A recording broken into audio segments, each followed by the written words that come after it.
A política de drogas tolerante durante o Terceiro Reich, que se estende desde a tomada do poder pelos nazistas em 1933 até a sua derrota em 1945, foi em grande parte influenciada pelo governo de Weimar, estabelecido em 1919 após a Primeira Guerra Mundial. Mas qual foi o papel dessas substâncias no regime nazista? E será que as mesmas podem ser culpadas pelas atrocidades que se desenvolveram nos anos do regime? Vamos mergulhar no vício que movia uma nação.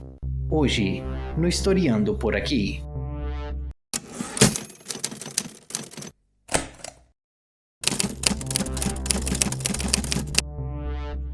Antes da Primeira Guerra Mundial, a colaboração entre universidades alemãs e corporações levou a Alemanha a ganhar um monopólio global em drogas, que exigiam expertise química e capacidade industrial.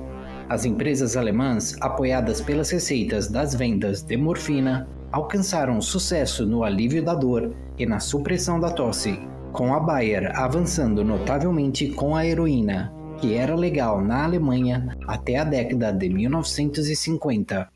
As tendências militaristas do Império Alemão também impulsionaram o financiamento de pesquisas, incluindo na área farmacêutica. As baixas da Primeira Guerra Mundial aumentaram a conscientização sobre o tratamento da dor, seus métodos e os efeitos colaterais, como a dependência de opioides.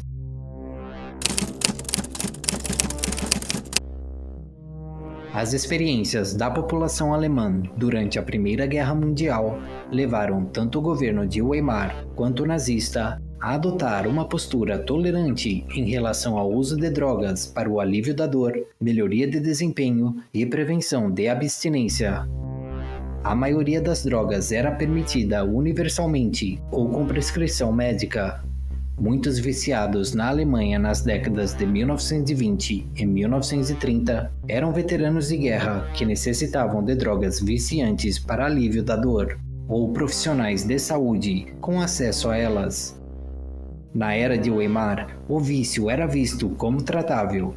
Sob o nazismo, essa visão persistiu, embora o vício às vezes fosse considerado incurável devido a fraquezas percebidas.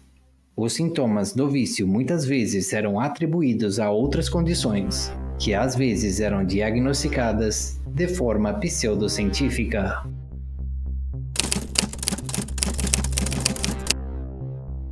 O uso de drogas no exército alemão durante a Segunda Guerra Mundial era generalizado e ativamente encorajado, especialmente à medida que a guerra avançava e as forças nazistas dependiam mais e mais de jovens recrutas devido à diminuição de soldados experientes. O uso de substâncias permitia que os soldados suportassem períodos prolongados sem dormir e cobrissem distâncias notáveis sem descanso. A emissão do Decreto dos Estimulantes em abril de 1940 institucionalizou ainda mais o uso de drogas, enviando milhões de comprimidos de metanfetamina, mais especificamente Pervitin e Isofan, para as linhas de frente, alimentando a Blitzkrieg nazista pela Europa.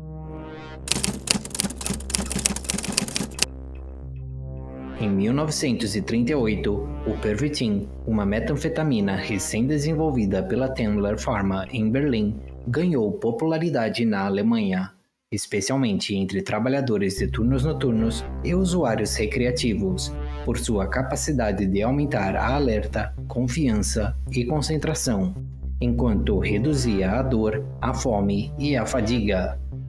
Estudos do médico militar nazista Otto Friedrich Rank sugeriram que o Pervitin poderia ajudar na vitória da guerra. A metanfetamina provavelmente contribuiu para a velocidade do Blitzkrieg alemão. Um pedido de uma pílula mais forte levou à criação do D9, contendo cocaína, um analgésico à base de morfina e Pervitin, com o objetivo de manter os soldados prontos para combate por períodos prolongados. Após a Segunda Guerra Mundial, o Pervitin permaneceu acessível, tanto no mercado negro quanto por meio de prescrições. Médicos o prescreviam como supressor de apetite ou para melhorar o humor de pacientes deprimidos. Estudantes de medicina também o usavam para estudar durante a noite. Nas décadas de 1970 e 1980, a Alemanha Oriental e Ocidental removeram o Pervitin dos suprimentos médicos, e após a reunificação, foi considerado ilegal em todo o país.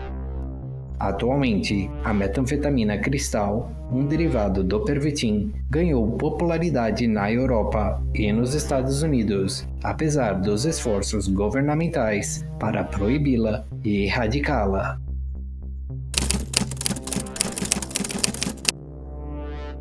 No início da Segunda Guerra Mundial, o consumo de álcool era generalizado entre os membros das Forças Armadas alemãs, inicialmente encorajado por autoridades de alto escalão como meio de relaxamento e para lidar com o estresse do combate. No entanto, após a queda da França, os comandantes observaram um comportamento deteriorado entre os soldados, atribuindo-o ao abuso de álcool.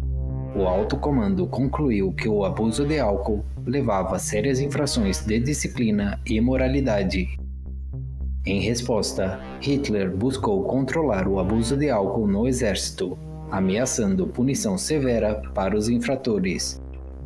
Essa mudança coincidiu com o aumento da desaprovação nazista ao uso de álcool na vida civil, alinhando-se à condenação do tabaco como prejudicial à força e pureza da raça ariana.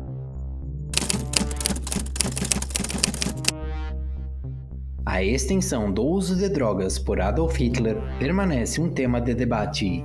Seu médico pessoal, Dr. Theodor Morell, prescreveu várias medicações, incluindo culturas de bactérias vivas e cocaína, para aliviar os problemas de Hitler.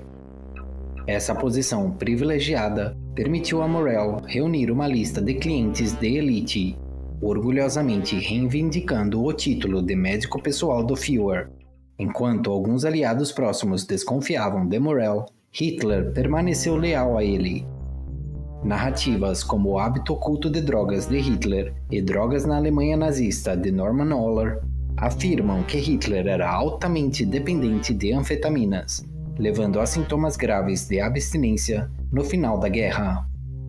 No entanto, essas alegações enfrentam críticas de historiadores, com alguns registros médicos sugerindo o uso ocasional e não habitual de anfetaminas.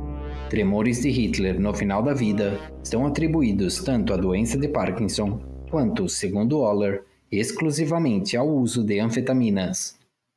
O aliado mais próximo de Hitler, Hermann Göring, lutou contra uma severa dependência de morfina decorrente de ferimentos de combate na Primeira Guerra Mundial, eventualmente buscando tratamento em um hospital sueco em 1925. Göring foi posteriormente encontrado viciado em dihidrocodeína e passou por um processo de desintoxicação ao ser capturado perto do final da guerra. Apesar do amplo uso de drogas dentro da hierarquia nazista, Norman Ohler, autor de Drogas na Alemanha Nazista, fez questão de enfatizar que sua pesquisa não buscava absolver o regime de seus crimes de guerra. Mesmo tendo reconhecido a potencial influência das drogas no comportamento de Hitler, Ohler aponta para as bases ideológicas estabelecidas em Mein Kampf e políticas promulgadas na década de 1930, antes do uso abusivo de drogas pelo líder alemão, como as verdadeiras origens de atrocidades, como a solução final.